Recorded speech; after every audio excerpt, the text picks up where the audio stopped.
Kaya tuwing makikita natin ang Poong Nazareno, makikita natin may koronang tinik, mukhang nabugbog at pinahirapan, at may pasang-pasang krus. Hindi po ba yun ang dahilan kung bakit napakalapit niya sa ating mga puso? Dahil lahat tayo rito ngayon, may pasang krus. Lahat tayo dito, siguro nga nakukuha mong ngumiti, pero sa puso mo, may kirot, may sugat, may pagdurusa.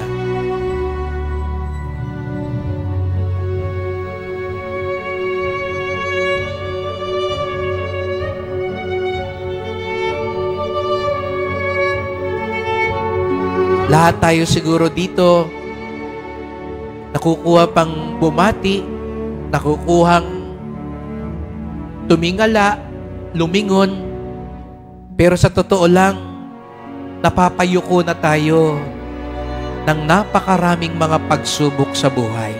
Alam niya ang pinagdaraanan natin. Nauunawaan niya ang nararamdaman natin at hindi siya iba sa ating kalagayan ngayon sa buhay.